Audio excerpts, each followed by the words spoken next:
Story 1. A friend of mine works for a small luxurious hotel in London. He told me the concierge system there is absolutely absurd. Money buys everything. Anything the clients want, clients get. They are told never to say no. Worst case, they say, "I don't think this is really appropriate." Obviously, drugs and escorts are a classic. He showed me 20 phone numbers of drug dealers in his phone to be able to get whatever drugs to the customers. He never buys, though, only gets people in contact. And for harder tasks, he goes through professional concierges who charge a lot. You want a new Prada dress at 2 a.m. for the party you are about to attend? Sure thing, let's wake a few people up, charge triple the price, and split the benefit between people involved. Have a good night, madam. You want tickets for the Wimbledon final that takes place tomorrow? You have £20,000? Enjoy the game, sir. But in some cases, they can't satisfy the customer. So when a couple of clients came back drunk asking him to have sex with the wife while the husband was watching and filming, he felt like it was a good time to say, "I don't think this is really appropriate."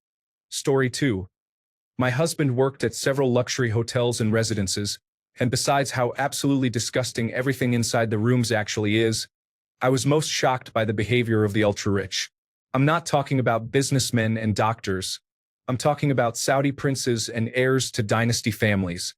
The level of comfort and technology these people have come to expect is beyond what we can imagine. What do you mean there isn't access to intercoms next to the bathroom for when I need services while going to the bathroom? The television inside the shower is only a 40-inch, and there is no gold in this room. I need a better suite. I'm going to need you to go out, buy me better bedding, remake my bed, and then do it again tomorrow because I won't sleep on the same bedding twice. And that's just the tip of the iceberg. Story 3. I spent 10 years in the boutique and five-star hotel world. Got stories for days, but here is my favorite that sums up hospitality. Our concierge was part of the prestigious Les Clefs store, had all the connections, and this guy could get you into the French Laundry the same day. He would often greet guests with sangria and sprigs of mint from his garden. Sometimes he had lemon slices from his tree too. He loved to tell guests all about his garden, and they loved it. Yeah, that's all nonsense. Mint, lemon, and any other garnish we got from the local grocery store. The sangria? Cheapest box stuff we could find. But he sold the story like no other. At the end of the day, it worked. Story 4. Here's one taken from the opposite end. I'm really bad at rolling joints. I left the poorly rolled joint with my stash and papers on the dresser. I came back to a nicely rolled joint. I don't know if any was missing, but thank you Hard Rock Las Vegas staff. Story 5. Corporate intern events where the kids would get plied with alcohol were infuriating. We had one company annually bring 80 interns as part of a site visit tour, and it was a nightmare. I was sure someone would die every year. One year, there were 3 hospitalizations, and one of the boys even sent the hospital bill to the hotel. To be clear, the entire food and beverage team knew about the event and were very vigilant about refusing service. We were not involved or liable in his medical issue. The audacity, particularly because he and all of his intern colleagues trashed everything. We had to prepare the lobby by removing sculptures and porcelain plant pots. One year, we started always removing a kind of sharp-cornered bookcase because too many drunk interns had hurt themselves on it. There were bodily fluids everywhere, and linens were destroyed beyond continued use. Plumbing broke daily. There was always smoking damage in some rooms. But all the adults were useless, of course. And all adults were culpable in providing alcohol to the underage people. The company accepted the bill for the damage every year and always came back. And we would add literally everything we could. We would tack weeks' worth of room nights onto their bill because we had to keep dozens of rooms out of service while damage was repaired.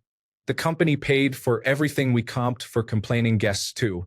They also paid for anything we had to replace, and they were so used to the damage fees that we would just throw things in there sometimes.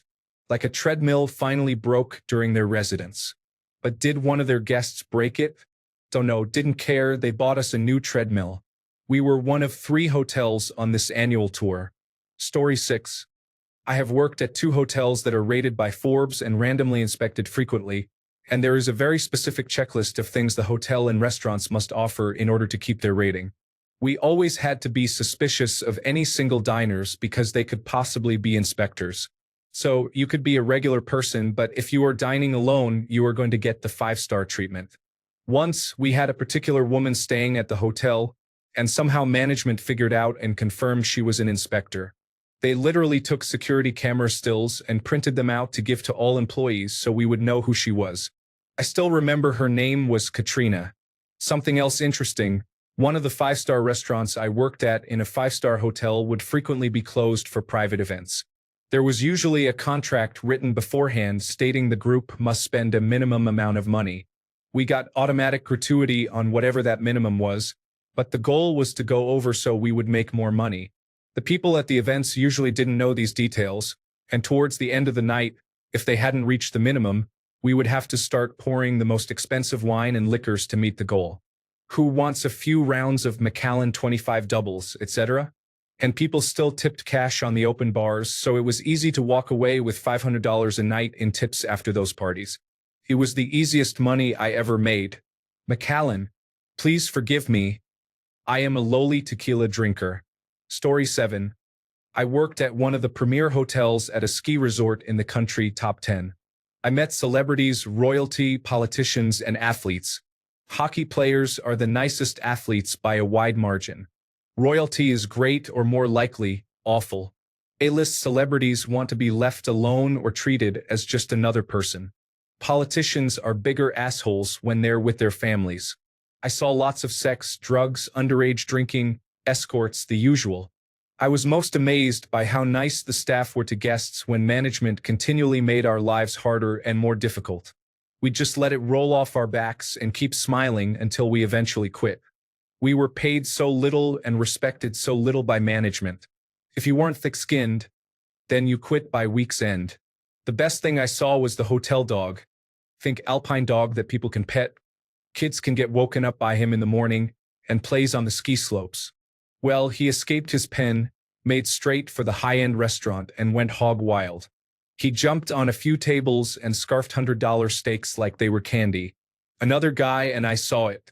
We worked during the ski day and cleaned up into the evening, so it was just him and me finishing up in our department at the time, which was by the dog's kennel.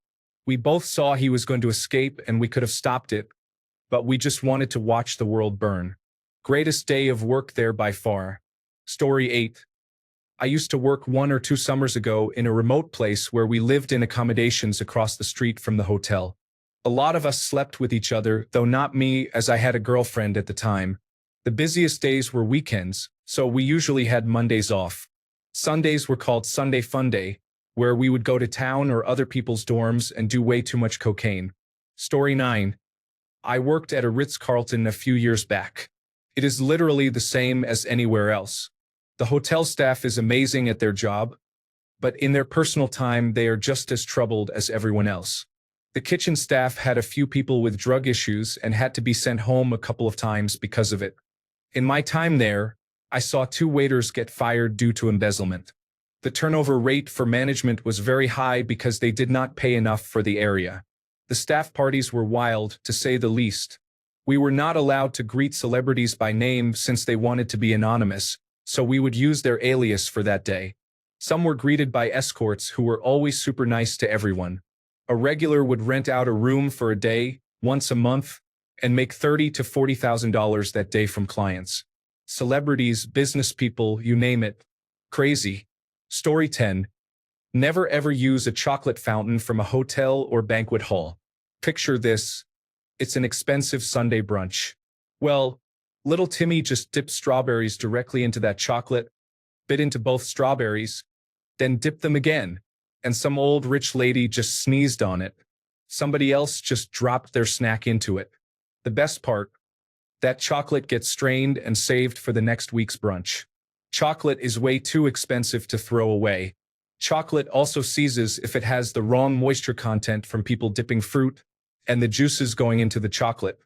It gets so thick it won't run through the machine. How do they fix that? They add canola oil until it's smooth again. So, next time you're at a wedding and they have a chocolate fountain, think of this post. Think of this post when you dip into that watered-down chocolate mixed with oil. Thanks for all the awards and upvotes. I'm glad I was able to save at least 3,200 of you.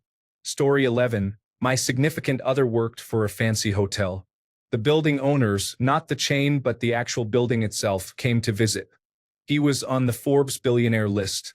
He was a nice man who had buffet lunches every day and tipped every staff member. He saw a crisp $100 every time he saw them. Housekeeper walking past? $100. Bartender setting up? $100. Shift swap? $100 on the way in and out. Story 12. Worked in 5-star hotels in Beverly Hills. Boy, do I have stories. A sheik picks up a prostitute in the bar, takes her to his room. She drugs him and steals tens of thousands of dollars in cash, watches, and valuables. Husbands who will greet staff with their mistress on their arm on Thursday night and their wife on Friday night. A famous teenage celebrity left a room full of needles and various drug paraphernalia for housekeeping to clean up.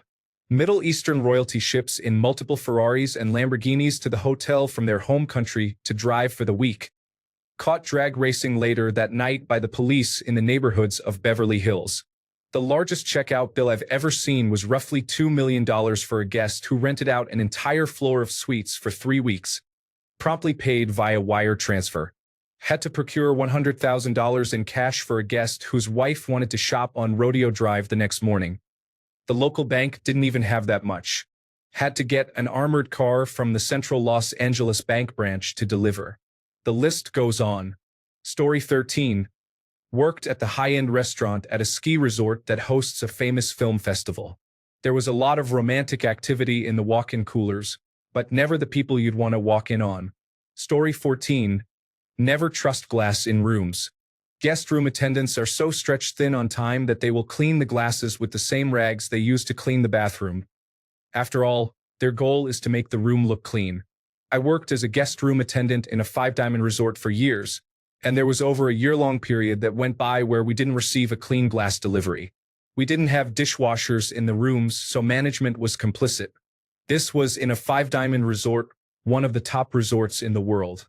Never trust glass in hotel rooms. Story 15.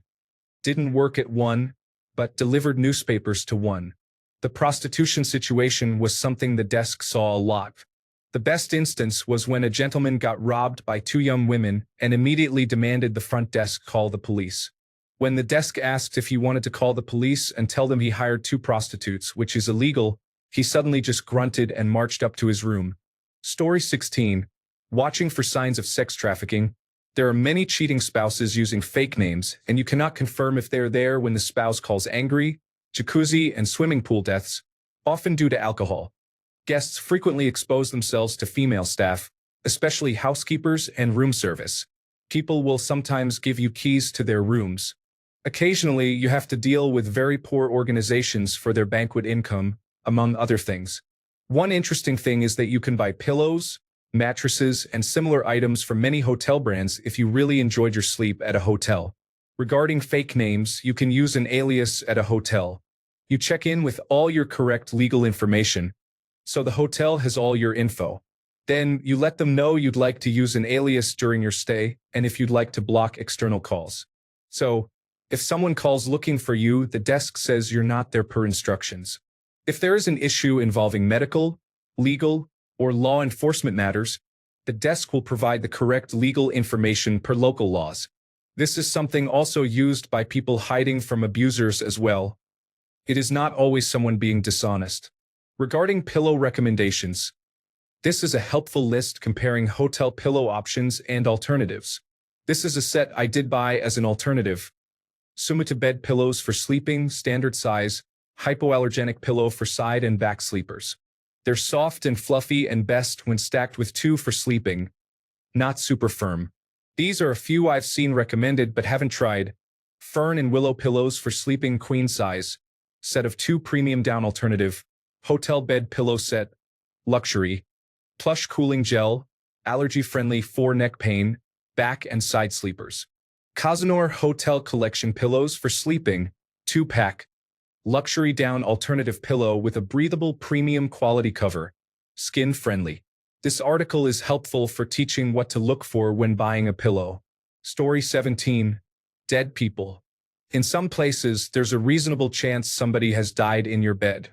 Obviously, it varies with the type of hotel and its clientele, but in some places you get deaths weekly. Not that the hotel is unsafe, but unfit old people overexerting themselves. In one place I worked, maybe 40% of the beds had been died in. Bedbugs. They happen in every hotel. You might be paying $5,000 a night, but your luggage was in the hold with everyone else's. If there's only one or two bugs and none in the adjacent rooms, diamond style, so above, below, and both sides, then you brought them in. You know what I never saw happen? Maids stealing. Everyone always points at the maids when they lose stuff, but we always found it. No way the maids are risking their jobs over your used iPad or mall jewelry. With tips, they make pretty decent money,